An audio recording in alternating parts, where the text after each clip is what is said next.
Welcome to Plain Sight Docs. Thank you for joining us as we continue our mission to uncover the truths hidden just beneath the surface. Tonight, we open a file that is not buried in the distant past, not a relic of Jim Crow terror or 1950s corporate negligence. This is a story of the immediate digital age.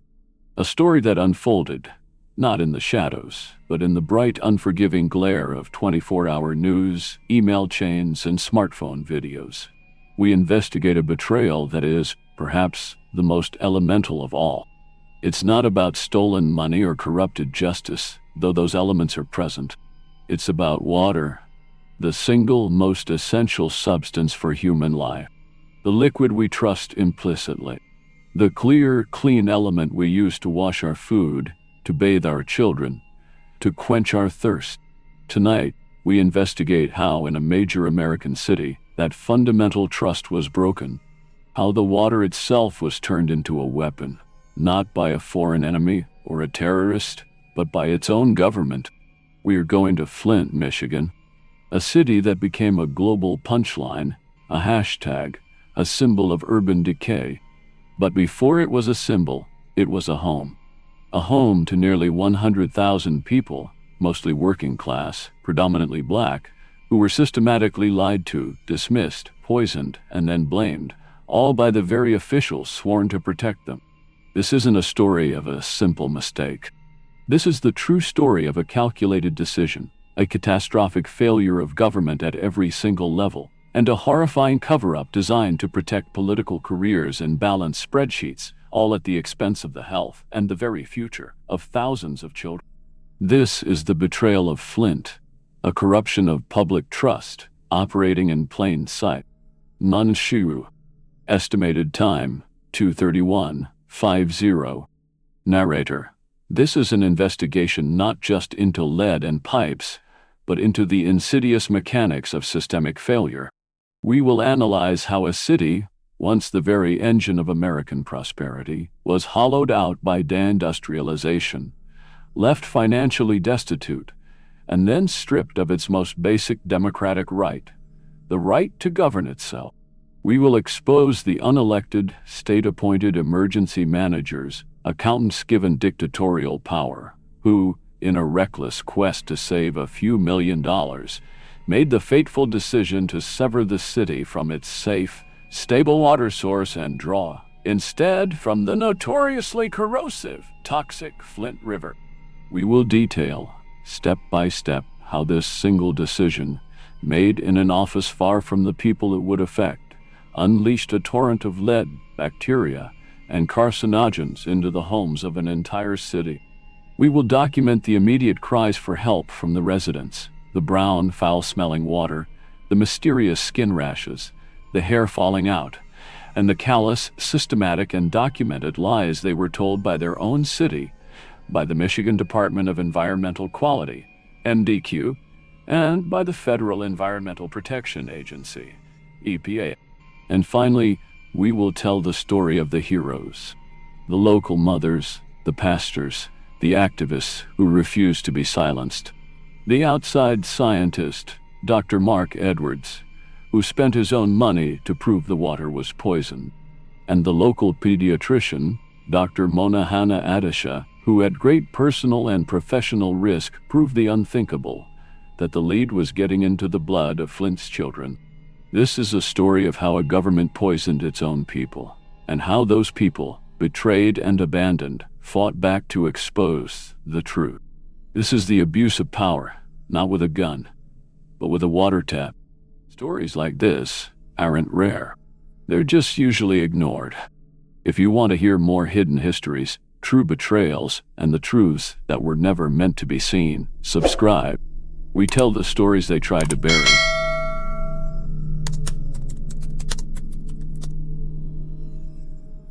To understand the betrayal of Flint, you must first understand what Flint was. You cannot grasp the depth of the wound without first appreciating the height from which the city fell. Long before it was a byword for crisis, Flint, Michigan, was a global symbol of American triumph. It was, arguably, the single most important industrial city of the 20th century. It wasn't just a car town. It was Vehicle City, the birthplace, the very cradle of General Motors. It all started here. In the early 1900s, entrepreneurs like Billy Durant consolidated Buick, Oldsmobile, Cadillac, and eventually Pontiac and Chevrolet, all under the umbrella of a new corporate giant, General Motors. Flint was its epicenter. This was where the Industrial Revolution truly found its wheels. The city exploded. Immigrants from Europe, and later, a massive wave of black and white workers from the American South, poured into the city, drawn by a single powerful promise: the $5 day, a good-paying, stable factory job on the assembly line. And for decades, Flint delivered on that promise. Enormous factory complexes, sprawling for miles, Buick City, Chevy in the Hole, Fisher Body, dominated the landscape, belching smoke that the residents called the smell of money. Flint became the engine of America. During World War II, these plants were converted, becoming a core part of the arsenal of democracy, churning out tanks, aircraft engines, and munitions. By the 1950s and 60s, Flint was at its absolute zenith. It was one of the richest cities, per capita, in the entire United States. It boasted a population of nearly 200,000 people, a thriving downtown, immaculate public parks, and one of the best-funded, highest-quality public school systems in the nation. This wasn't just a city. It was the physical manifestation of the American dream, a place where a person, even with only a high school education, could get a union job at the shop, buy a neat house in a safe neighborhood, own a new car, and reliably, comfortably raise a family in the middle class.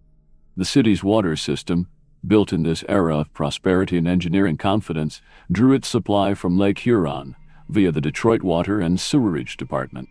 It was clean, stable, expensive, but reliable.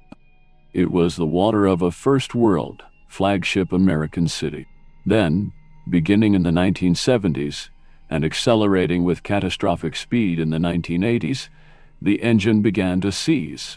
The very corporation that had built the city began, systematically, to dismantle it. This was the era of deindustrialization, globalization, and automation. General Motors, facing intense competition from Japanese imports and seeking cheaper labor in the non-union South and overseas, began to cut. And it cut deepest where its roots were thickest. This was the first, and perhaps most profound, betrayal of Flint. The story of Flint's fall is a story of corporate abandonment, long before the government betrayal that would follow. Plant after plant was shuttered.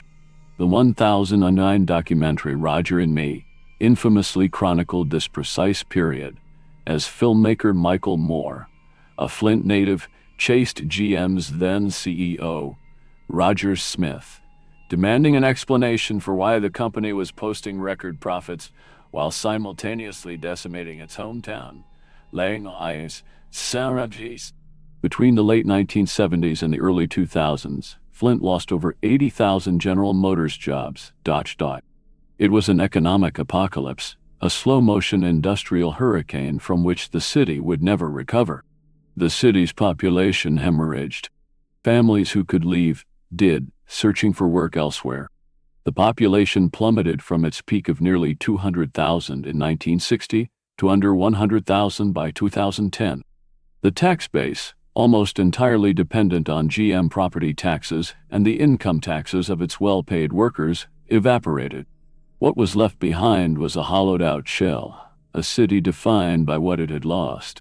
Vast, empty, decaying factories like the infamous Buick City complex, which once employed 30,000 people on its own, became multi-acre monuments to a bygone era, symbols of rust and decay. Thousands upon thousands of homes were abandoned as mortgages defaulted and owners walked away. This created a landscape of pervasive urban blight that invited secondary epidemics of crime, arson, and hopelessness. A city that once boasted one of the highest median incomes in America devolved, over the span of 3 decades, into one of the poorest and most dangerous. By 2011, Flint was a city in a state of permanent, desperate crisis. It faced a staggering 9-figure budget deficit, meaning it was structurally bankrupt. It could no longer afford basic services like adequate police patrols, firefighting, or even regular garbage collection. Its once proud school system was failing, and its demographics had been starkly reshaped by these economic forces. The white middle-class workers had largely fled to the suburbs or other states. The population that remained was disproportionately poor and predominantly black, around 57%. Critically, over 40% of the city's residents lived below the federal poverty line, one of the highest poverty rates in the nation. This context is not incidental. It is the entire foundation of the water crisis. The poisoning of Flint was not a random, unpredictable accident. It was a man-made disaster visited upon a population that had already been systemically disinvested from, abandoned by its corporate founder, and crucially, rendered politically powerless. The remaining residents were trapped, lacking the economic resources to leave, inheriting the crumbling, oversized infrastructure of a city built for twice its population, and governed by a state that increasingly viewed them not as citizens to be served, but as a financial liability on a balance sheet. This profound vulnerability, this severe power imbalance, set the stage for the most cynical act of the betrayal, the complete removal of democracy itself. In 2011, Michigan's newly elected Republican governor, Rick Snyder, a former tech CEO and venture capitalist, ran on a platform of bringing business-like efficiency to state government. He called himself one tough nerd. One of his first and most consequential acts was to sign into law an aggressive, controversial piece of legislation, Public Act 4, the Local Government and School District Fiscal Accountability Act. This was essentially a state takeover law on steroids. It was one of the most powerful, if not the most powerful, laws of its kind in the United States. It gave the governor the unilateral power to declare a financial emergency in any city or school district deemed to be failing. Upon making that declaration, the governor could appoint an emergency manager over that municipality. This wasn't a mayor. This wasn't a city council. This was a single, unelected individual, appointed directly by and answering only to the governor in Lansing. And this emergency manager was granted sweeping, almost dictatorial, power. Public Act 4 allowed this one person to effectively nullify local democracy. They could unilaterally fire local elected officials, strip the mayor and city council of all their powers, break union contracts, renegotiate all city debts, sell off any and all public assets, parks, buildings, water systems, all without the approval or even the input of the citizens or the local government those citizens had democratically elected. The justification was purely financial. These struggling cities were, in the state's view, incapable of governing themselves, and a strong, apolitical, business-minded manager was needed to come in, slash costs, and balance the books, much like a CEO or a bankruptcy lawyer, restructuring a failing company.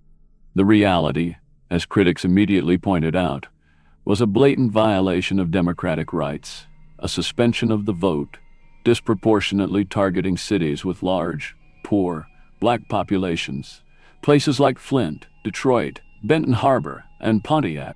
It was a solution that prioritized bondholders and balanced budgets over the will of the people and the delivery of essential human services. Flint, with its catastrophic, seemingly insurmountable deficit, was one of the first and most prominent targets. In November 2011, Governor Snyder declared a financial emergency in Flint. The city's democratically elected mayor and city council were immediately rendered powerless. Their salaries cut to almost zero, their legislative authority stripped. They were replaced by a string of state-appointed emergency managers. Michael Brown came first, followed by Ed Kurtz, Darnell Early, and others. These men were by trade accountants, city administrators, and turnaround specialists. Their mandate from the state, their only mandate, was singular: cut costs. cut services, cut pensions, sell assets, do whatever it takes, by any means necessary, to eliminate the deficit and stabilize the city's finances. Public health, public safety, public input, these were not their primary metrics of success. Financial solvency was. This system, this abuse of power that stripped an entire city of its voice and its right to self-determination, was the legal mechanism, the critical vulnerability, that made the water crisis possible. The people of Flint could no longer hold their leaders accountable, because they hadn't elected them, and they couldn't fire them. The state owned the city. Wow. For 50 years, since 1967, Flint had purchased its treated, safe, and reliable drinking water from the Detroit Water and Sewerage Department (DWSD). This was a stable, proven system. The DWSD drew its water from the vast, deep, and relatively clean Lake Huron, processed it at a state-of-the-art treatment plant, and delivered it, fully treated with essential anti-corrosion additives, to Flint and numerous other communities in southeastern Michigan. It was high-quality water, but for a city as profoundly broke as Flint, it was also exceptionally expensive. The massive water bill paid to Detroit was one of the city's single largest and most inflexible expenses. For the cost-cutting emergency managers, this line item on the budget was a source of constant, intense frustration. In 2010, even before the emergency managers arrived, momentum had been building for a regional, long-term alternative. A new, ambitious, and politically popular project called the Karenandi Water Authority, or Kioba-A, was proposed. This would be a new independent water pipeline, built as a joint venture by Flint and surrounding Genesee County, that would also draw water directly from Lake Huron, bypassing the Detroit system entirely. The primary, overriding motivation was cost. By building their own pipeline, Flint officials and leaders from neighboring Genesee County argued they could save millions, perhaps tens of millions, of dollars a year in the long run. The project was a massive, long-term, public infrastructure gamble. In 2013, with Flint now under the full autocratic control of its state-appointed emergency manager, Ed Kurtz, the fateful decision was made. Kurtz, with the full approval of Governor Snyder's state treasurer, Andy Dillon, officially committed Flint to the Kioba pipeline. This was a purely financial calculation. In response, the Detroit Water and Sewerage Department, angered at losing its long-time, high-volume customer and unwilling to be used as a backup, issued a one-year termination notice for their water service contract, set to expire in April 2014. This created a critical, fateful, and entirely predictable problem. The new Kioba pipeline, the one Flint had just committed to, was a massive, complex construction project. It was nowhere near ready. It was just lines on a map and fields of dirt. Optimistic estimates projected it wouldn't be finished and operational for at least 2, maybe 3 more years, sometime in mid-2016. This left Flint facing a gap, a 2 to 3 year period starting in April 2014, where it would be permanently cut off from its safe Lake Huron water from Detroit, but not yet connected to its future safe lake, Huron water from the Kioba. The city and its 100,000 residents needed a temporary, interim water source. The solution, at least to the engineers and accountants tasked with saving money, seemed obvious if not ideal. Flint had its own dormant local water source, the Flint River. The city owned an aging water treatment plant on the river, a plant that had been sitting in standby mode for decades, used only for brief, acute emergencies, and never intended for full-time, long-term operation. The river itself, which flows directly through the heart of the city's post-industrial landscape, was notoriously, visibly polluted. It was the drainage ditch for a century of industrial dumping, urban runoff, and agricultural waste. Locals knew it for its brownish color, its foul smell, and its extremely high levels of chlorids, corrosive road salt that washed off the city's streets all winter. But the official plan, hatched under emergency manager Kurtz and pushed to completion by his successor, Darnell Early, was simple: for the next 2 or 3 years to bridge the financial gap and save an estimated $5 million. Flint would stop buying Detroit's pristine, treated Lake Huron water, and would instead draw its own water from the Flint River, treated at its own local, barely staffed plant. The Michigan Department of Environmental Quality, or NDQ, the state agency whose entire purpose was to oversee water safety and protect citizens from exactly this kind of disaster, reviewed the plan. They reviewed the city's proposal to restart the old plant, to use the polluted river. And, in a catastrophic failure of regulatory oversight, they gave it their full approval. This decision, the switch, it was a time bomb, set to go off in April 2014.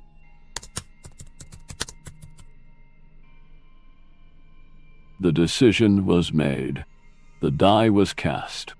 Despite 50 years of safe, reliable, treated water from Lake Huron via the Detroit Water and Sewerage Department, WSD, Flint's state-appointed emergency manager, Darnell Early, confirmed the plan.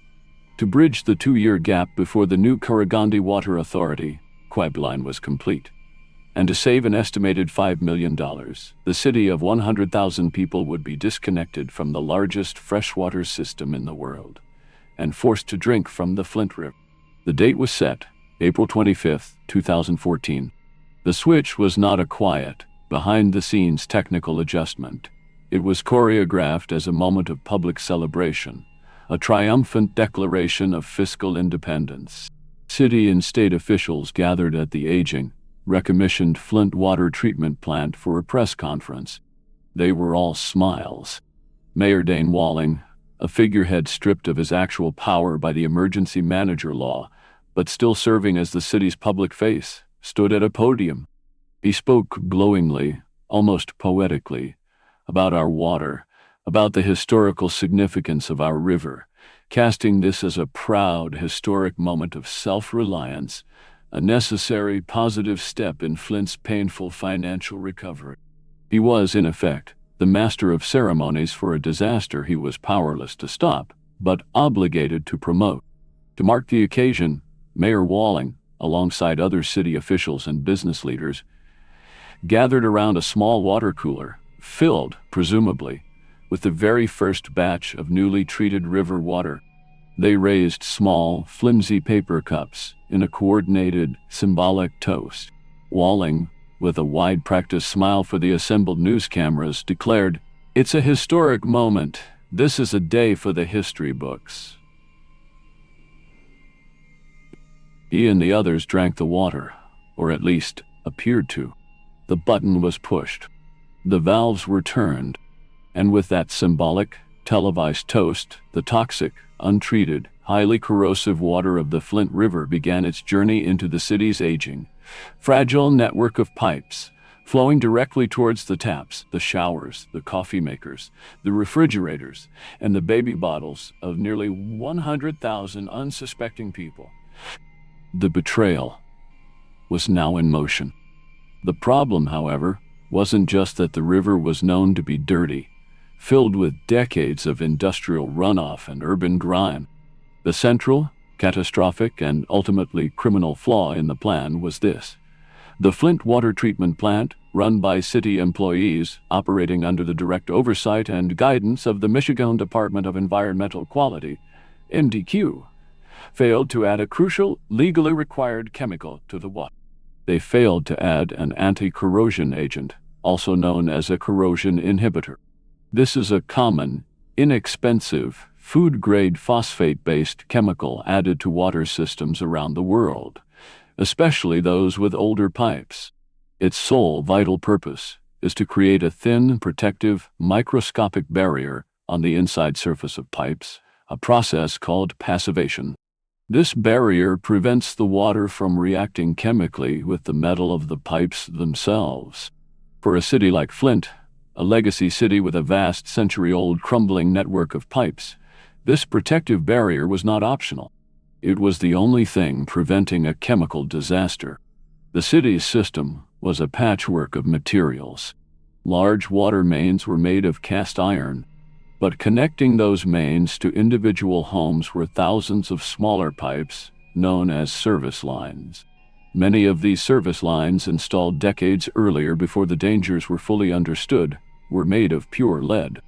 The only thing protecting Flint residents from mass lead poisoning for the past 50 years was the stable, protective scale that the properly treated Detroit water had slowly built up inside those lead pipes. The Flint River water, which was later found to be 19 times more corrosive than the Lake Huron water, was about to be unleashed, raw and aggressive, into this fragile system. It was like pouring acid into a network of exposed, unshielded lead. The MDQ, the state's regulatory body, knew this, or they absolutely should have.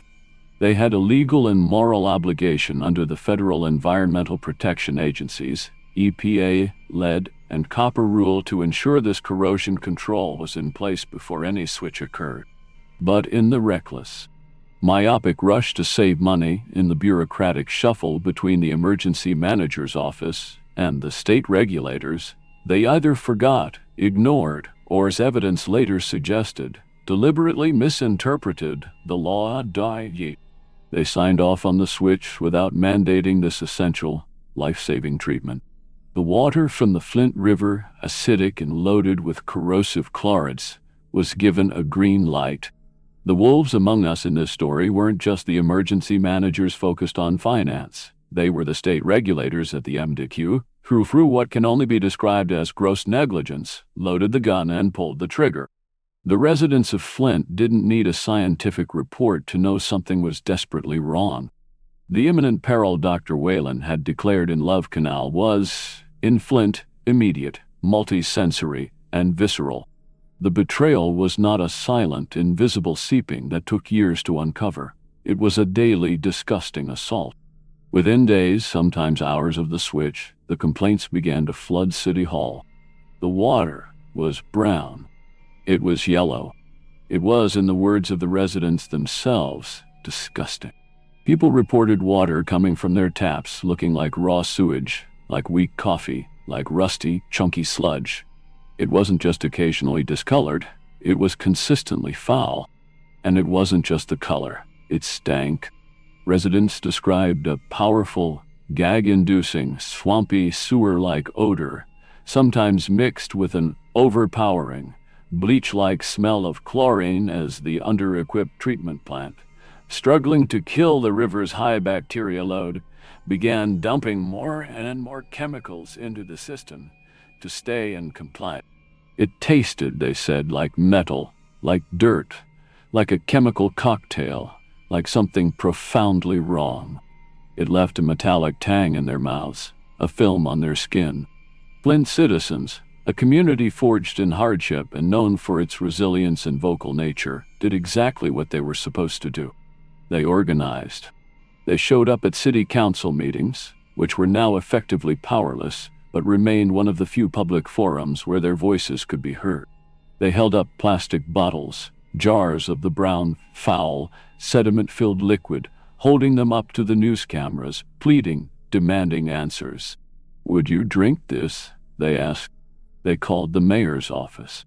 They called the water department. They called the MDQ.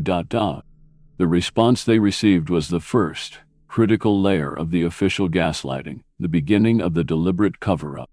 City and state officials, including Mayor Walling and representatives from the MDQ, insisted the water was safe. They were told the discoloration was just iron or rust breaking free from the old cast iron pipes, agitated by the change in water pressure from the new source. They were told it was harmless, an aesthetic problem, not a health one. The advice they were given was insulting in its simplicity. Just let your water run for a few minutes. It'll clear up. For a population where over 40% lived in poverty, in a city that already charged some of the highest water rates in the entire country, being told to let their taps run literally flushing money down the drain for hours, paying for water they couldn't even use, was more than an inconvenience. It was a profound economic injury, an insult layered on top of the point. But then, almost immediately, the problem escalated beyond aesthetics. This wasn't just about color, taste, or smell. People started getting sick. Almost instantly, residents, particularly children and the elderly, began reporting mysterious, angry, painful skin rashes after bathing or showering. Parents described the horror of watching their children scream in the bathtub, as if the water were scalding them with invisible fire. Their hair began to fall out in alarming clumps in the shower drain. They reported severe, persistent stomach cramps, uncontrollable vomiting, debilitating headaches, and a strange metallic taste in their mouths that wouldn't go away. This wasn't just rusty water from old iron pipes. This was something deeply, chemically toxic. The city's response? Denial. They doubled down. They continued to issue press releases and hold staged media events, assuring everyone the water met all federal and state safety standards.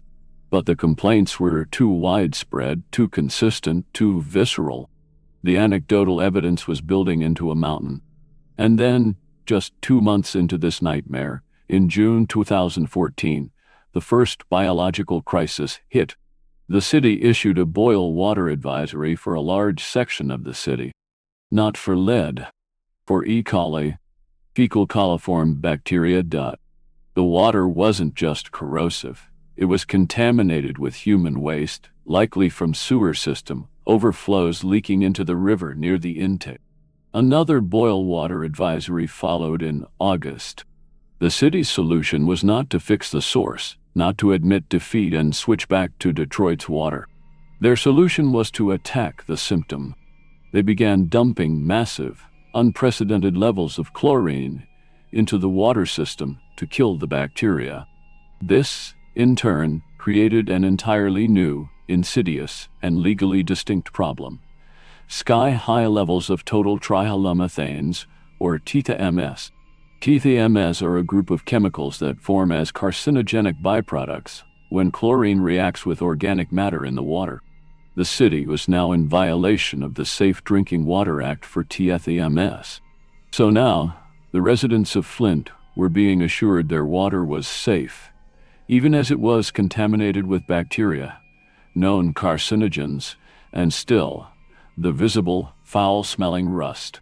It was a cascading chemical soup, and the residents were trapped. The residents were screaming for help.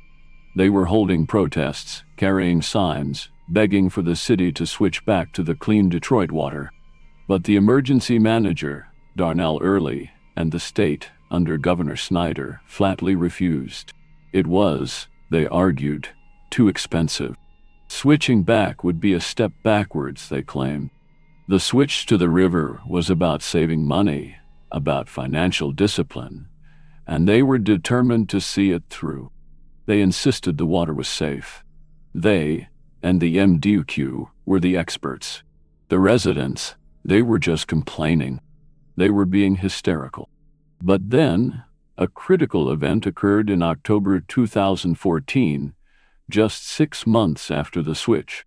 A warning so clear, so unambiguous, so undeniable, that it should have stopped the entire disaster in its tracks. The canary in the coal mine was not a person. It was General Motors.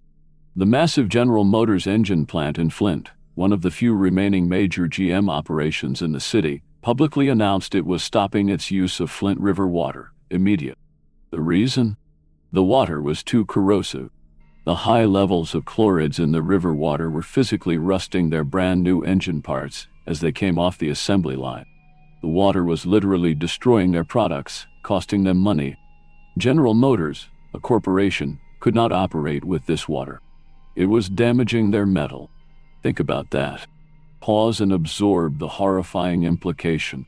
The water that was deemed too corrosive for pieces of metal was, at that very same moment, still being declared safe by the mayor, the emergency manager, and the Michigan Department of Environmental Quality for the 100,000 human beings. The betrayal was now stark, undeniable, and operating in plain sight. The authorities knew the water was corrosive enough to damage engine blocks, yet they continued to let people drink it. Did the state, seeing this undeniable proof of extreme corrosivity, immediately switch the people of Flint back to clean water? Did they say, "Wait, if it's rusting engines, what is it doing to the pipes? What is it doing to the children?" No. Instead, in a move of breathtaking, almost surreal cynicism, the state government helped General Motors. They facilitated, and reportedly subsidized, a deal for GM to get a new private pipeline built directly to their plant, reconnecting them, and them alone, to the clean, safe Lake Huron water from the Detroit system. The state, which claimed it was too broke to switch the people of Flint back, found the resources and the political will to make sure a corporation's engine blocks were protected from the very water they were forcing their citizens to consume. The people were left to drink the rust. This single incident, more than any other, exposed the cold, calculated, inhuman priorities of the state-run emergency management. Corporate assets were to be protected. Human beings were expendable. Estimated time, 55:1:13. Narrator: This GM decision, combined with the rashes, the E. coli, and the brown water, galvanized the community. This was no longer a question of aesthetics. It was a clear, documented case of endangerment.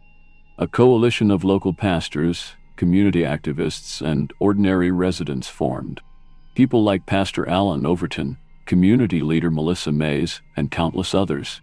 They held rallies. They picketed City Hall. They staged die-ins on the lawn.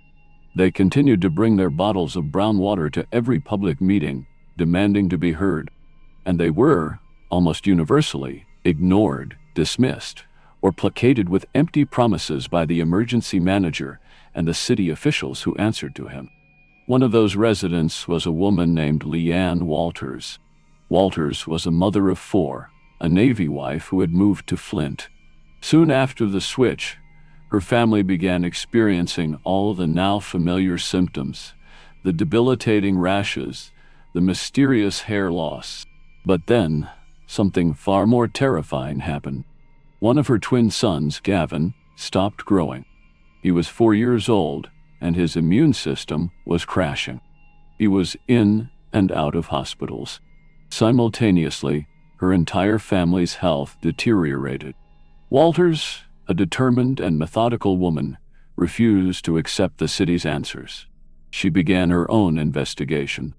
She became a citizen scientist. She complained relentlessly to city, state, and federal officials. She sent hundreds of emails, made hundreds of calls.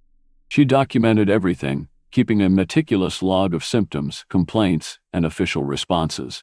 The city, likely to silence her or just to get her off their backs, sent an official named Michael Glasgow to test her water in early 2015. The results of that test, which she obtained after a fight, were beyond shocking. The water in her home, the water her children were drinking and bathing in, had lead levels of 104 parts per billion. To put that in perspective, the EPA's action level, the point at which corrective action is legally required, is 15.15 parts per billion. Her water wasn't just a little high.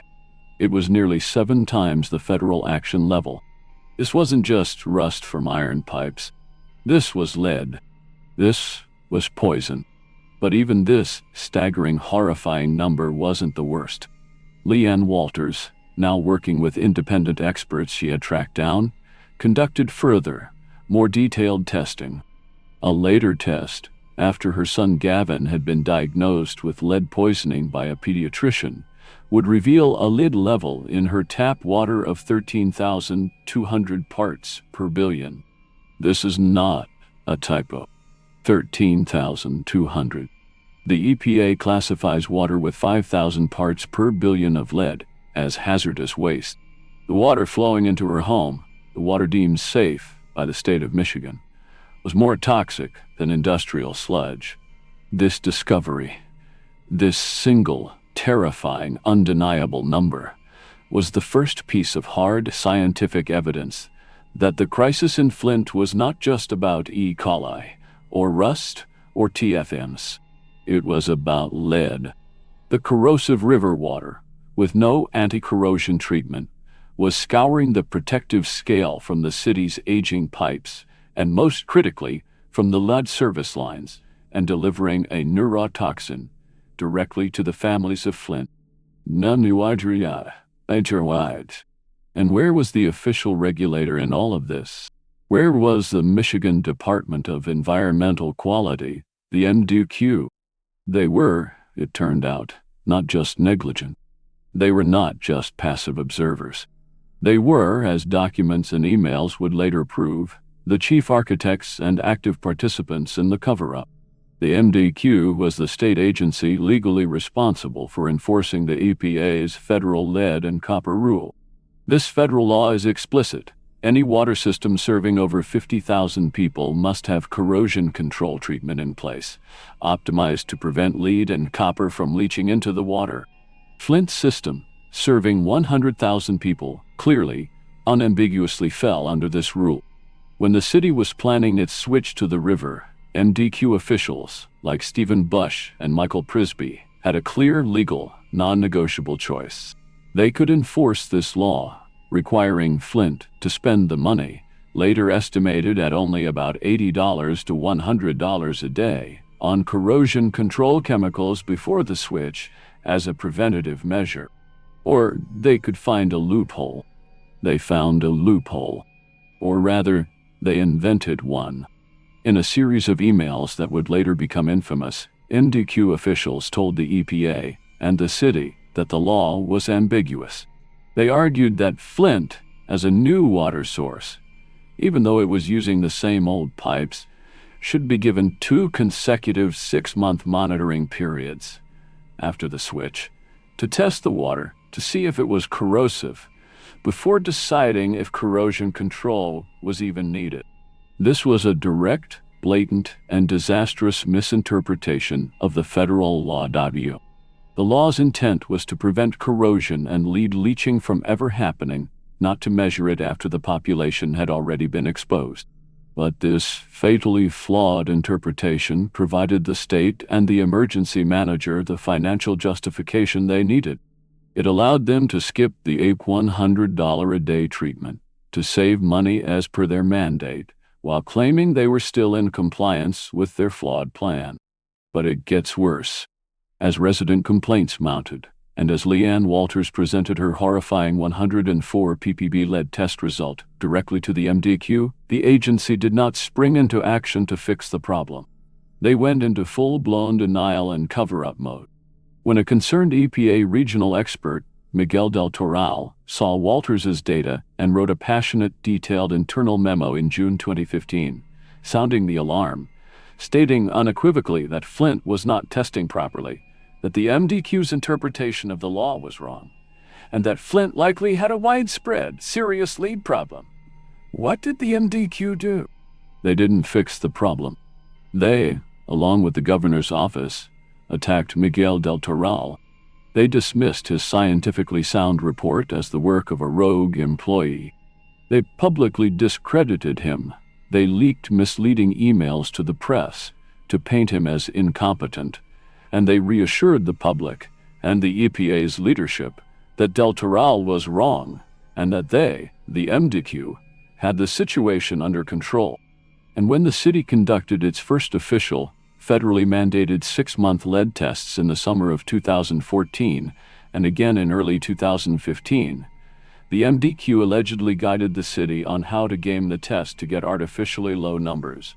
They reportedly advised the city to pre-flush the taps, telling residents to let their water run for several minutes before collecting the sample, an action that washes the highest concentrations of lead slugs out of the pipes. They also allegedly helped the city discard 2 crucial high-lead samples from the official 2015 results, including one from LeeAnne Walters' home, which, if included, would have exceeded the 15 ppb federal action level. By discarding those samples, The city's final official number was manipulated to barely and falsely slide in under the limit at 11 parts per billion. The betrayal was now complete, active, and malicious. The emergency manager had made the catastrophic financial decision. The MDQ, the state's trusted regulator, had provided the flawed legal and scientific cover-up to justify it, and then had actively manipulated its own testing data to hide the disastrous results. The city, now fully poisoned, was being officially, systematically, and repeatedly lied to by every single level of state government.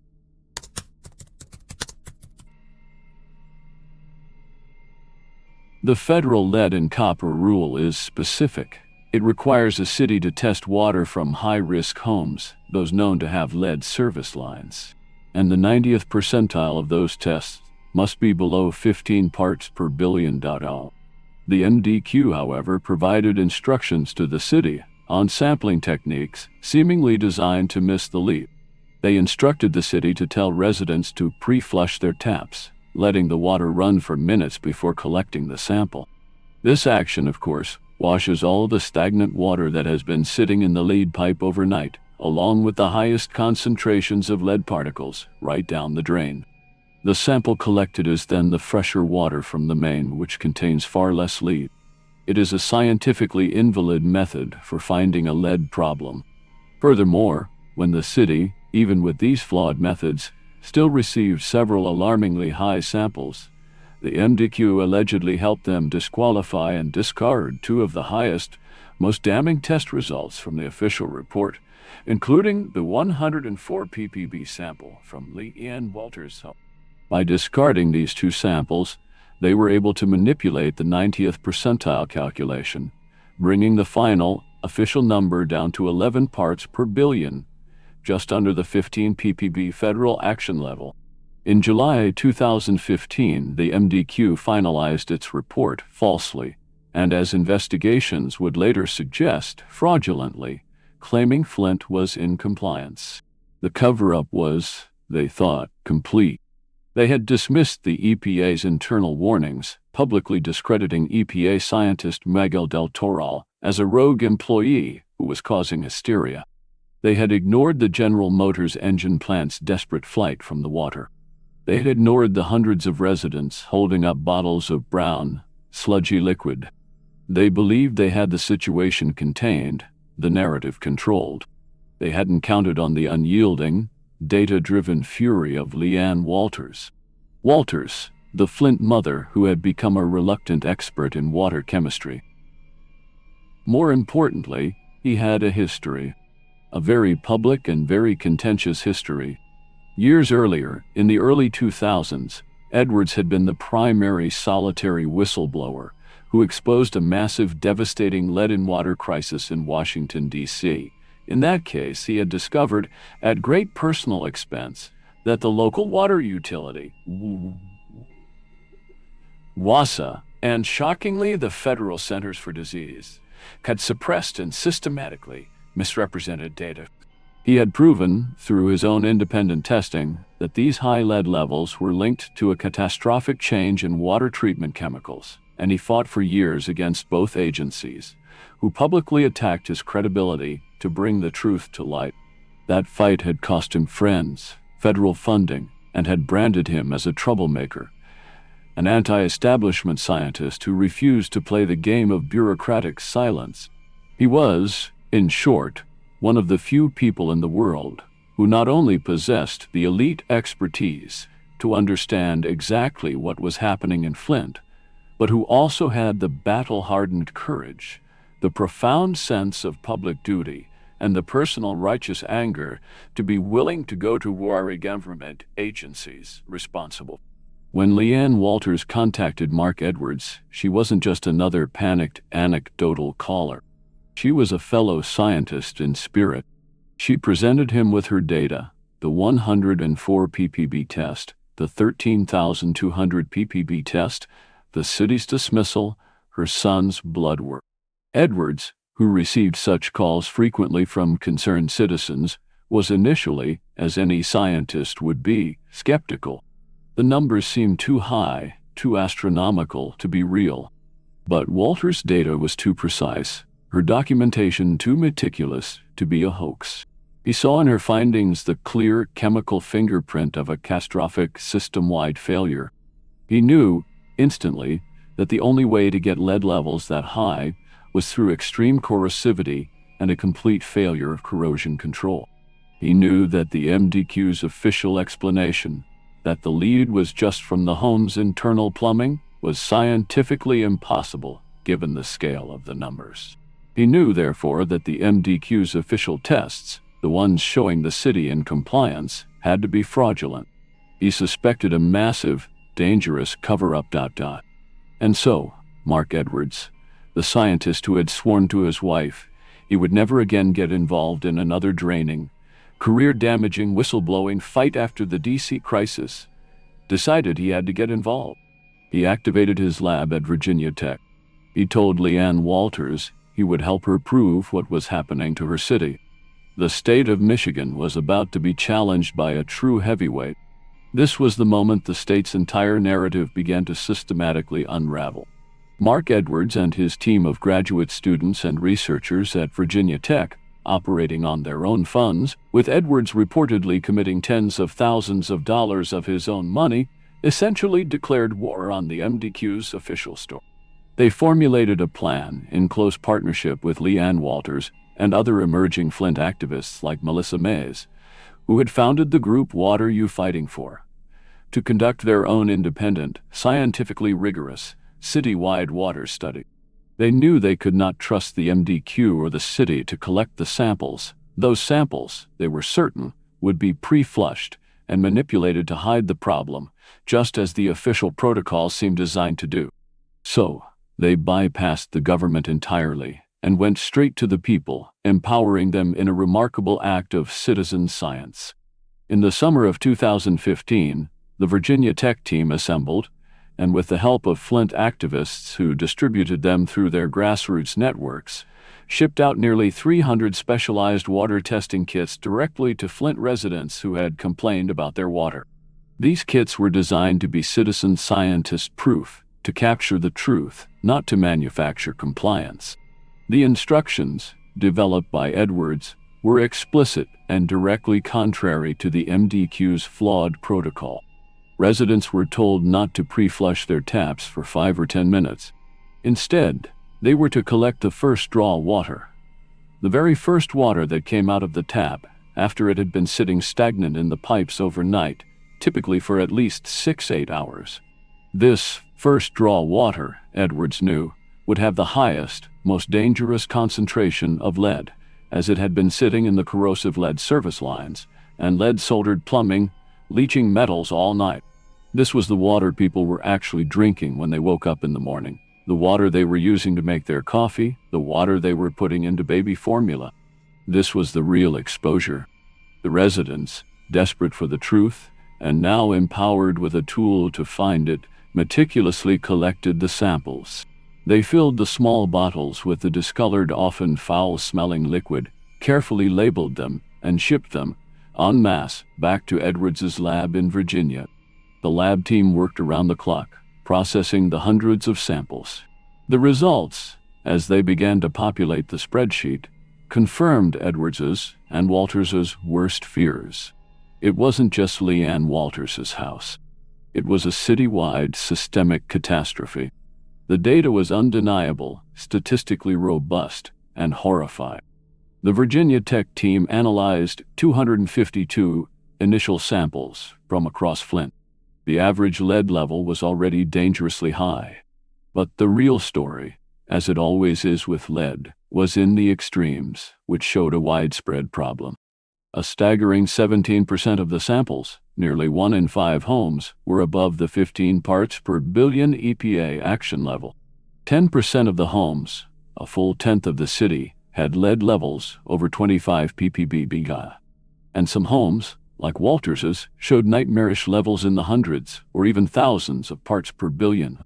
The team mapped the results, and the high lead homes lit up the city map, proving the problem was not isolated, but systemic. Mark Edwards now had the independent, scientifically unimpeachable data to prove that the MDQ's official tests were a sham, that their testing methods were designed to miss the lead, and that Flint's water was experiencing a serious widespread lead problem.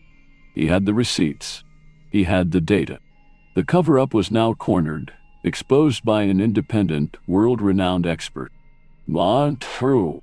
So, how did the state of Michigan, and specifically the MDQ, respond to this damning, independent scientific proof of their catastrophic failure and subsequent cover-up? Did they apologize? Did they immediately switch the water back to the Detroit system? Did they rush aid to the residents? No.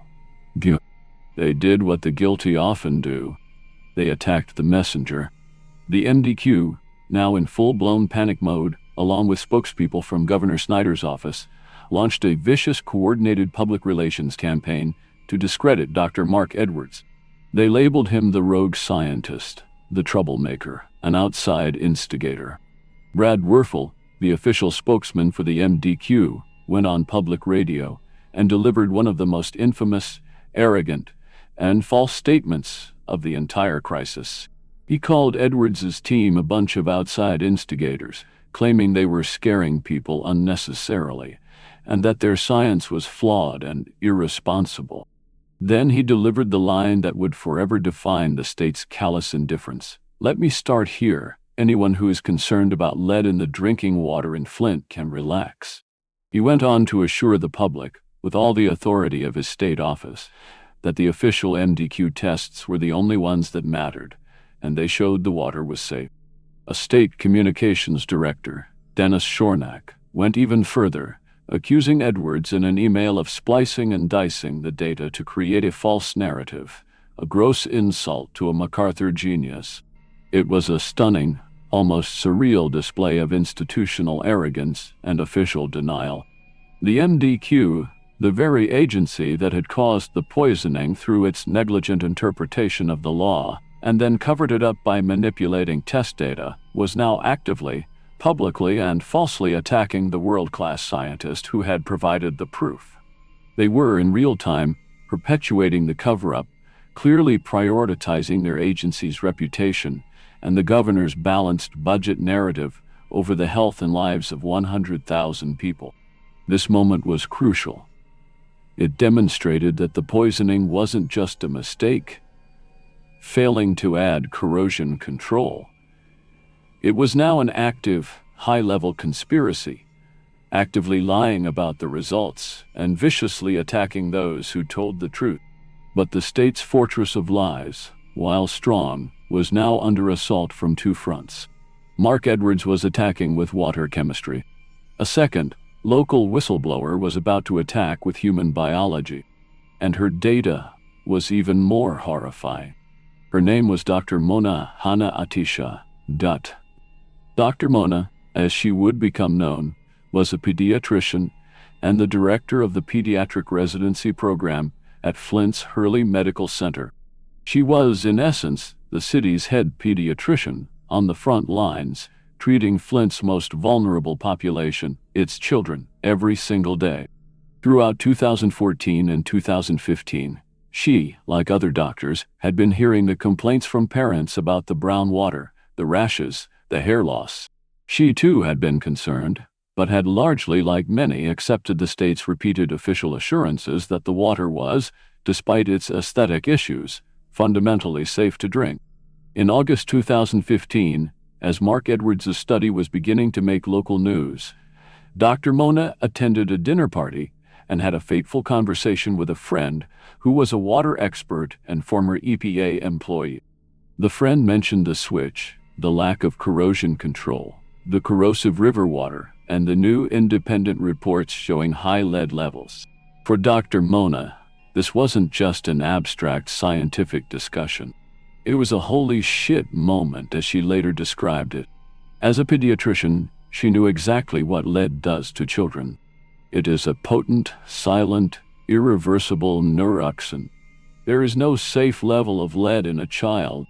It attacks the developing brain, permanently lowers IQ, creates behavioral problems, and damages a child's entire future potential. A single, horrifying hypothesis struck her like a physical blow. If Mark Edwards was right, and they're wet in the deed in the water, where would that lead inevitably show up? It would show up in the blood of her patients. Dr. Mona, like Edwards, was a scientist. She didn't just panic. She formulated a plan. She realized she was in a unique position to prove or disprove the state's claims. She had access to the Hurley Medical Center's electronic database, which contained the blood level records for thousands of children in the city, routinely drawn as part of standard pediatric care. Her methodology, which she quickly designed with a team of fellow researchers, was simple, elegant, and brilliant. She would conduct a retrospective, longitudinal study. She would compare the blood lead levels of children before the water switch, the period from January to September 2013, when they were drinking safe, treated Detroit water, to the blood levels of children after the water switch, the same period in 2015 after they had been drinking the corrosive Flint River water for over. If the state was right, and there was no systemic lead problem, the numbers, the percentage of children with elevated blood lead levels, should be the same. If Mark Edwards and LeeAnne Walters were right, the numbers would go up. Working furiously, often in secret late at night, she and her team pulled the data. They analyzed the records for nearly 1,500 children from the Hurley Clinic and then expanded the study to include data from the entire county. The results were a punch to the gut. They were exactly what she had dreaded, a statistically significant, undeniable confirmation of a public health disaster. Before the switch, the percentage of children in Flint with elevated blood lead levels, defined by the CDC as 5 micrograms per deciliter or more, was 2.1%. After the switch to the Flint River, that number had doubled to 4%. The data was clear, unambiguous, and statistically irrefutable. But she dug deeper. She knew the lead problem would be worst in areas with the oldest pipes, the most lead service lines. She mapped her data by zip code, just as Edwards had done with his water samples. In the city's highest-risk neighborhoods, the older, poorer sections of town, the numbers were even more terrifying. In these specific high-risk areas, the percentage of children with elevated blood lead levels had tripled from an already high 2.5% to a catastrophic 6.3%. And in some specific hard-hit neighborhoods, the rate jumped from 4% to nearly 16%. 1 in every 6 infants and toddlers in those areas was being actively poisoned by the water their government was telling them was safe. Dr. Mona Hanna Atisha now held in her hands the smoking gun evidence of the betrayal's human cost. Mark Edwards had proven the lead was in the water. She had just proven that the lead was getting into the children. This was no longer an aesthetic problem. This was no longer a dispute between scientists. This was a mass poisoning event. Understanding the political firestorm this data would ignite, Dr. Mona knew she was about to accuse the governor of Michigan and his entire administration of poisoning children. She tried to follow protocol, to give the system one last chance to do the right thing.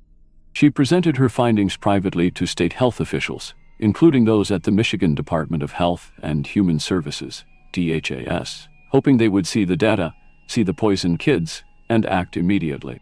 Their response? Denial. Chilling, immediate, bureaucratic denial. They dismissed her data. They claimed her analysis was wrong, flawed, preliminary, that she was looking at the wrong numbers. They told her, explicitly, not to go public with it, that it would cause needless panic. This was the moment of truth for Dr. Mona. She was a state employee, a pediatrician at a public hospital. She had a choice. She could obey her superiors, stay silent, be a good employee, and let the poisoning continue while she conducted more research, as they suggested. Or she could do what her conscience, her training, and her Hippocratic oath demanded. She could break protocol, risk her career, her reputation, and face the full wrath of the state and tell the world the truth. On September 24, 2015, Dr. Mona Hannah Adisha, after a sleepless night, made her choice. She held a press conference. With her hospital's leadership standing nervously but supportively beside her, she stood in front of the local and national media and presented her findings. Her voice shaking but firm, she declared, "The data is in. The children of Flint are being poisoned by lead." She laid out the numbers, the doubling, the tripling, the maps.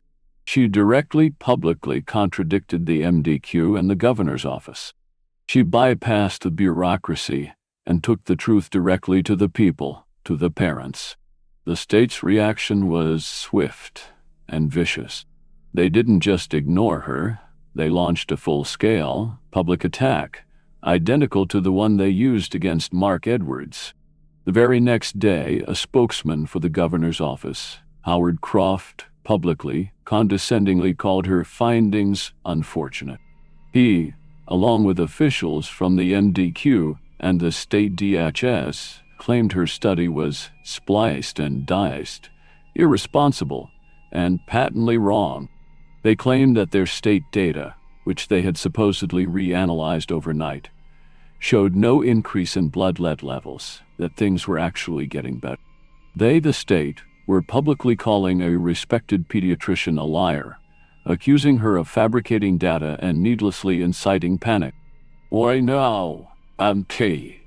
It was a brutal public shaming, a coordinated effort designed to destroy her credibility, bury her findings, and protect the state's narrative at all costs.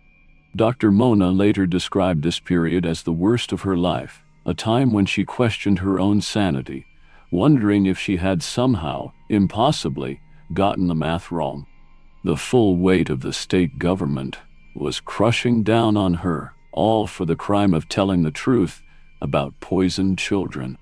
The state of Michigan, through its appointed emergency manager Darnell Early, and more critically, the Michigan Department of Environmental Quality, MDQ, had drawn its line in the sand. Their official, unified, and repeated position, broadcast intense public forums, stated in defiant press releases, and delivered condescendingly to legions of concerned citizens, was that the water in Flint was safe. It met, they claimed, all federal and state standards. The disgusting brown color, the foul, swampy taste, the pervasive sewer-like odor, these were dismissed as unfortunate but ultimately harmless aesthetic issues, the predictable, temporary result of agitating old iron pipes with a new water source. The painful blistering skin rashes, the clumps of hair falling out in the shower, the debilitating stomach illnesses, these were brushed off as anecdotal, scientifically unproven, unrelated to the water, or implicitly the psychosomatic result of resident hysteria. Behind the scenes, the cover-up was far more active, cynical, and technically fraudulent. The MDQ, the very state agency legally charged with protecting the public's drinking water, the watchdog, had become the wolf's accomplice. As later investigations and leaked emails would prove, MDQ officials, particularly Stephen Bush and Michael Prisby, had not only allowed the switch without mandating corrosion control by misinterpreting the federal lead and copper rule, they had actively guided the city of Flint on how to game the subsequent federally required lead testing protocols in the summer of 2014 and early 2000. Just days after Dr. Mona's explosive press conference, while she was enduring the worst of the public and private attacks, state epidemiologists at the DHS, the state's own health department, were ordered by their superiors, likely in a panic, to reanalyze their own internal blood lead level data. This was the very data the governor's spokesman and other officials had used, just days before, to publicly refute Dr. Mona's findings, claiming their numbers showed no spike. When these state scientists, these non-political experts, ran the numbers correctly, without the political spin, without the flawed methodologies, they found Dr. Mona was right. Their own internal analysis, buried in state spreadsheets, confirmed a statistically significant, undeniable, and alarming spike in childhood blood lead levels in Flint, and this spike correlated perfectly, geographically and temporally, with the switch to the Flint River. This finding, this internal, irrefutable confirmation that the state was actively poisoning its children and that Dr. Mona's research was 100% correct, was not immediately released to the public. It was communicated up the chain of command. It landed, in the form of a terrifying internal report, on the desk of Governor Snyder's Chief of Staff, Dennis Mushmore, on September 28, 2015. This was the moment the governor's highest-ranking aides knew, internally and without a shadow of a doubt, that their entire public narrative was a complete fabrication, a lie. And what did they do? Did they immediately hold a press conference, apologize to Dr. Mona, and switch the water? No. They buried the report. For crucial days, the governor's office, now inactive, knowing possession of their own data confirming the poisoning, continued to publicly attack Dr. Mona and Dr. Edwards, allowing the poisoning of Flint's children to continue for even longer. The betrayal had now reached the highest, most powerful levels of state government. It was no longer a matter of negligence or incompetence. It had transitioned into an active, knowing, and malicious cover-up in plain sight. But lies, in the digital age, especially lies this big, are harder to contain. The local press, which had been understandably skeptical of the residents' complaints for over a year, was now armed with two credible, independent scientific studies, one on the water chemistry from a MacArthur genius, the other on the human biological impact from a local respected pediatrician. The narrative was shifting.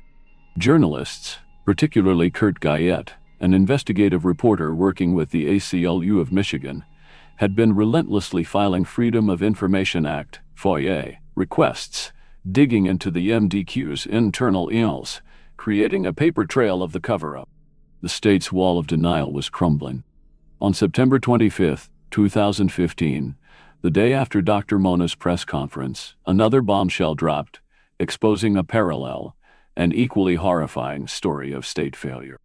A coalition of local pastors, Flint residents, and activists, represented by the ACLU, announced their intent to file a federal lawsuit against the city and state, not just for lead, but for the illegally high levels of THMS, the carcinogenic byproducts of the massive chlorine dumping.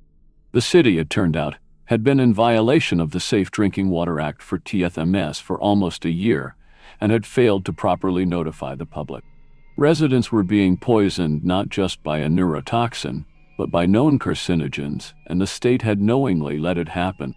The pressure was becoming unbearable. The final fatal blow to the state's narrative came from within its own ranks, but not from the health department. It came from Governor Snyder's own, hand-picked task force, the Flint Water Advisory Task Force, which he had created months earlier, largely as a public relations move to review Flint's finances and future. But they weren't just looking at spreadsheets. They were scientists and policy experts. They had seen the independent science from Edwards. They had seen the blood data from Hannah Atisha. And on October 8, 2015, they told the governor the undeniable truth. The data from the whistleblowers was correct. The MDQ's data was wrong. The state's position was indefensible. The crisis was real. It was man-made, and his administration was unequivocally responsible for it. Trapped, with his own internal health department data confirming the poisoning, his own task force confirming the disaster, and the national media now descending on Flint in force, Governor Rick Snyder had nowhere left to hide. The cover-up had completely failed. That very same day, October 8th, 2015, in a stunning, humiliating, and long overdue reversal, Governor Snyder held a press conference. He did not, notably, apologize, but he announced that the state would spend $6 million to switch the city of Flint back to the Detroit water system, DDUSD, as soon as possible. He also, finally, publicly admitted that the MDQ's interpretation of the federal lead and copper rule had been wrong, and that corrosion control should have been implemented from the very beginning. It was a staggering admission of failure. Shall. Estimated time, 231-210. Narrator, it was a victory, hard won for the residents. For LeeAnne Walters, for Melissa Mays, for Pastor Overton, for Mark Edwards, for Mona Hannah Adisha. After 18 months of drinking, bathing in, and fighting over poisoned water, after 18 months of being lied to, dismissed, patronized, and attacked by their own government, the state had finally officially capitulated. The truth, exposed by a handful of courageous whistleblowers and the relentless activism of citizen scientists, had won. On October 16, 2015, the valves were turned, and clean, safe, treated Lake Huron water once again began to flow into the tortured pipes of Flint. But this was not the end of the story. It was in many ways just the end of the beginning. The state and the nation were about to learn a terrible, irreversible lesson in basic chemistry. The wolf, the corrosive, untreated river water, had been loose in the house for 18 long months, and it had done permanent, catastrophic damage. Simply switching the water back didn't fix the pipes. The protective scale, the plaque that the properly treated Detroit water had slowly and carefully built up on the inside of the pipes over 50 years, was gone.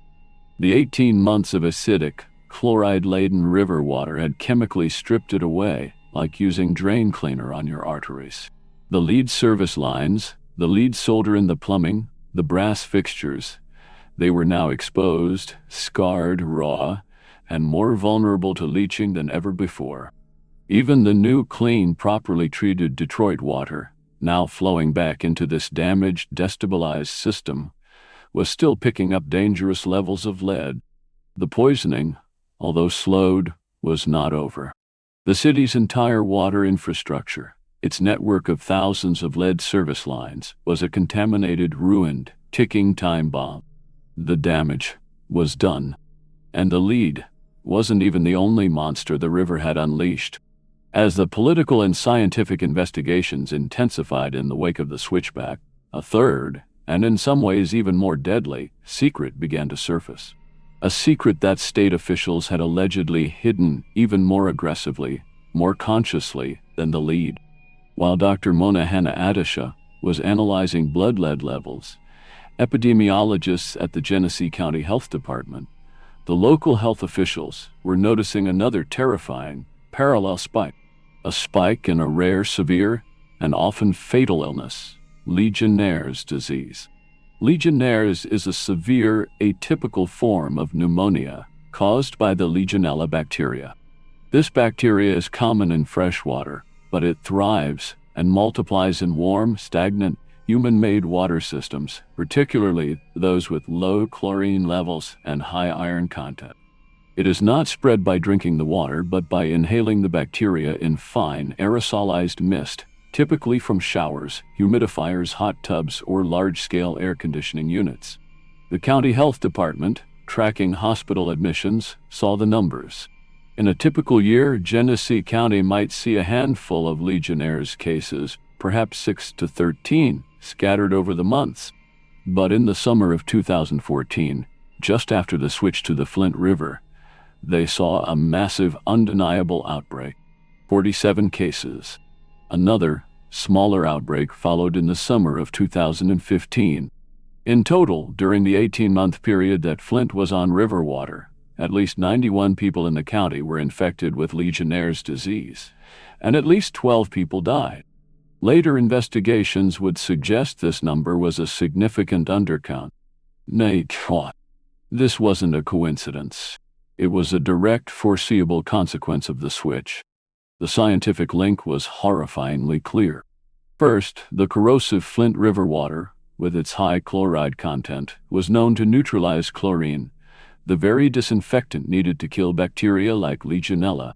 Second, the same corrosive water was leaching massive amounts of iron from the city's old cast iron water mains. This iron, which was turning the water brown, was acting as a food source, a nutrient for the Legionella bacteria, allowing it to multiply exponentially within the pipe system. The state's decision to switch to the river and its failure to add corrosion control had created the perfect biological breeding ground for a deadly waterborne pathogen. The county health department knew they had an outbreak as early as October 2014. They sounded the alarm. They tried to warn the MDQ and the State Department of Health and Human Services, DHS, pointing to the water switch as the obvious, likely cause, and urging a public warning. And what was the state's response? The exact same playbook they used against the lead whistleblowers: denial, suppression, cover-up.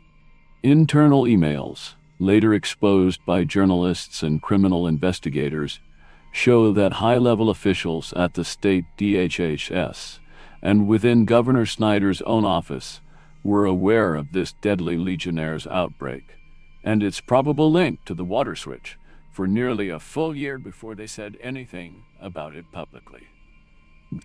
They knew people were getting sick, and they knew people were dying from a waterborne disease linked to the switch, even as they were simultaneously publicly reassuring citizens that the water was safe and attacking Dr. Mona for her hysterical lead report. This was perhaps the most heinous betrayal of all. The lead poisoning would damage children's futures. The Legionnaires' outbreak was actively killing people. The state, obsessed with managing the public narrative of the emergency manager's success, and terrified of the political and financial fallout, chose to hide the body count. They chose to let people die rather than admit their catastrophic mistake. The truth of the Legionnaires' outbreak and the state's criminal suppression of it wouldn't become public knowledge until January 2016, long after the water had been switched back, when Governor Snyder, facing leaks and an impending journalistic exposé, was finally forced to admit it in a press conference. The abuse of power was complete. They hadn't just poisoned with lead, they had exposed their citizens to a fatal bacterial plague and deliberately, consciously covered it up. By January 2016, the entire rotten house of cards had completely collapsed. The truth, carried by the tireless, heroic work of LeeAnne Walters, Mark Edwards, Mona Hanna Adisha, the local activists of Flint, and the investigative reporters who had finally listened to them, had definitively, overwhelmingly, broken through the state's wall of lies. The story was no longer a local dispute in a poor Michigan city. It was the biggest, most shocking public health and environmental justice scandal in the world. The final chapter of the Flint water crisis is one that is still being written in courtrooms, in medical clinics, and in the daily lives of its residents. The story did not end when the cameras left or when the water was switched back. The betrayal inflicted by the state government, operating in plain sight, left deep, permanent scars that cannot be so easily healed. The most immediate scar was the infrastructure. The 18 months of corrosive river water had irrecoverably damaged Flint's water system. The only real solution was to replace the city's thousands of lead and galvanized steel service lines, a monumental and colossally expensive task. After years of lawsuits and political fighting, this process began, funded by a massive $97 million court settlement. It has taken years, with crews digging up lawns and sidewalks, house by house, block by block, replacing the toxic pipes that were the delivery mechanism for the poison. While this process is nearly complete, the fear remains. The second, and more profound, scar is the human one. The health consequences for the 100,000 residents are still being calculated. For the at least 12 people who died from Legionnaire's disease, the consequence was absolute. For the thousands of children like Gavin Walters, who were exposed to high levels of a potent, irreversible neurotoxin, the damage is lifelong.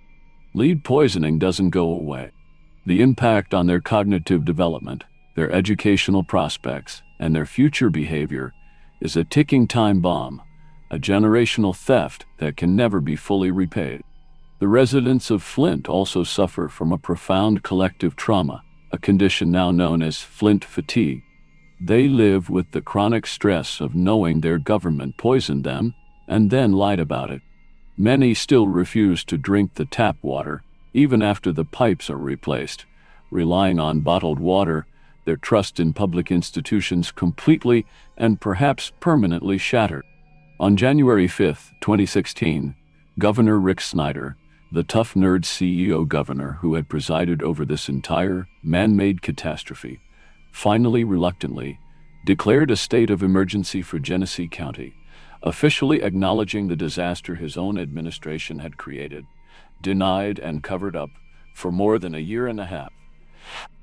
Days later, he formally activated the Michigan National Guard, a move that produced the surreal, shocking, wartime images of American soldiers in fatigues on American streets, handing out bottles of water to American citizens in a Midwestern city, as if it were a hurricane zone or a failed state. Finally, on January 16th, President Barack Obama declared a federal state of emergency in Flint, unlocking federal resources from FEMA to provide water, filters, and other critical aid. NOS. The wolves, the emergency managers, the MDQ officials, the DHS leaders, and the governor's inner circle were now fully exposed, their denials and attacks rendered absurd in the face of the horrifying, undeniable truth. The MDQ, the agency at the center of the scientific fraud, saw its leadership collapse. Its director, Dan Wyant, resigned in disgrace. The spokesman, Brad Werfel, the man who had infamously told residents to relax, was fired. The EPA's Region 5 administrator, Susan Hedman, was also forced to resign, criticized for her agency's failure to act more decisively, a failure caused in part by the MDQ's lie. Governor Snyder, once a rising star in the Republican Party, a potential presidential candidate, became a national pariah, synonymous with incompetence and callous indifference. He was forced to testify before the United States Congress in harrowing, televised hearings. He was forced to sit, stony-faced, and listen as Dr. Mark Edwards and LeeAnne Walters laid out the entire damning documented timeline of his administration's negligence, arrogance, and deceit. The political and legal fallout was just beginning. Michigan's Attorney General, Bill Chouette, seeing the political winds, launched a full-scale investigation.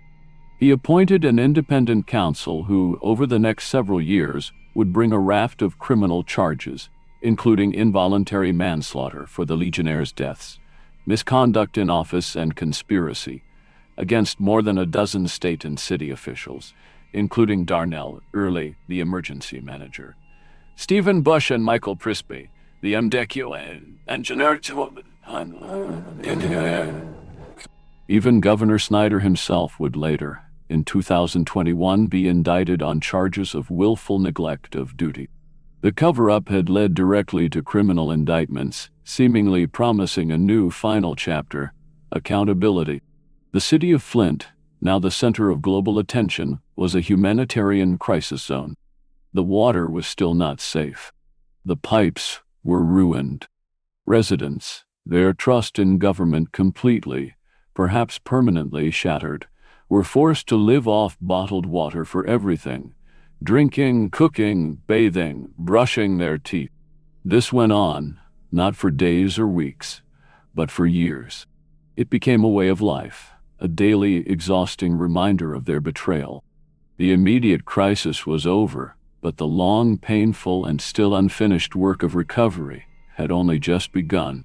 And what about accountability? What happened to the wolves who perpetuated this? This, perhaps, is the final, most bitter betrayal. After years of criminal investigations, after multiple changes in the Attorney General's office, the legal process collapsed.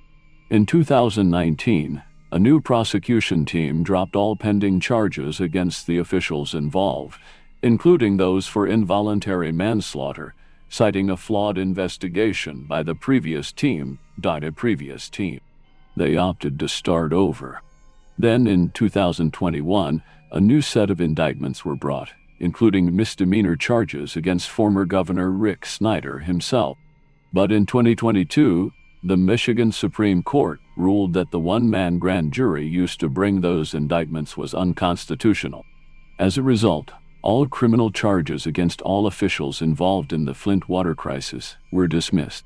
After all the lies, all the cover-ups, all the poison, all the deaths, not a single person, not one official, has been held criminally accountable. The cover-up, in the end, was legally successful. A massive civil settlement of over $600 million reached, with the majority of the money earmarked for the children of Flint. But no amount of money can restore a lost IQ point or bring back a life lost to Legionnaires.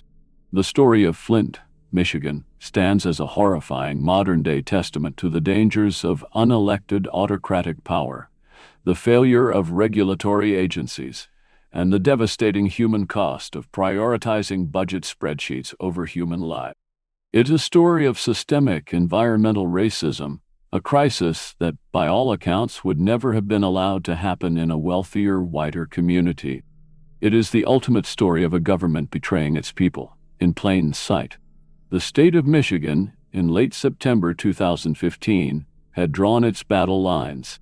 It was engaged in a full-scale public relations war, not against the lead poisoning crisis itself, but against the very whistleblowers who had dared to expose it. Governor Rick Snyder's administration, through its various spokespeople, had publicly, arrogantly, and falsely branded Dr. Mark Edwards as a rogue scientist and Dr. Mona Hanna-Attisha as an irresponsible pediatrician who was splicing and dicing data to create needless. The state's official unified message, echoed from the governor's office down through the deeply compromised MDQ and the Department of Health and Human Services, DHHS, was clear, consistent, and completely false. The water is safe. The tests are fine. The kids are fine. Edwards and Hanna-Attisha are wrong.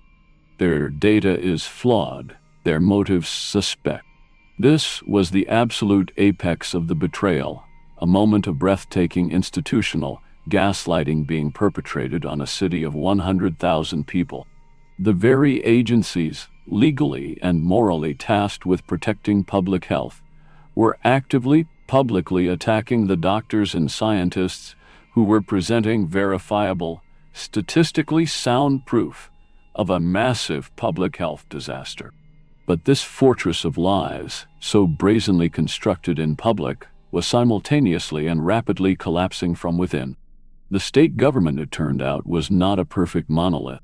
While the MDQ was actively manipulating data and the governor's office was aggressively attacking the whistleblowers, other experts inside the state's own bureaucracy were looking at the exact same data as Dr. Mona and coming to the exact same horrifying and career-threatening conclusion. Here at Plain Sight Docs, we believe these true stories must be told, analyzed, and remembered. The betrayal of Flint, the corruption of its officials, and the abuse of power that suspended democracy itself are not just a Michigan problem. They are an American warning. They are a file that must never be closed.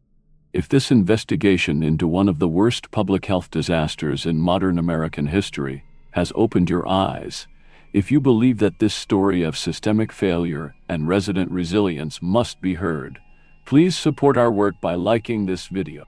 It tells the platform that these deep, difficult conversations matter. What part of the Flint cover-up do you find the most shocking? The falsified water tests? The attacks on the whistleblowers? Or the suppressed Legionnaires outbreak? More importantly, what other stories of environmental injustice or government betrayal are being ignored, hidden in plain sight? Let us know your thoughts and your critical suggestions for our next investigation in the comments below. And finally, to ensure you are notified when we open the next file, when we expose the next truth hidden behind official denials, please subscribe to Plain Sight Docs and be sure to click that notification bell. Your attention is the best defense against such betrayals happening again. Thank you for watching. Stay vigilant and question what you're told.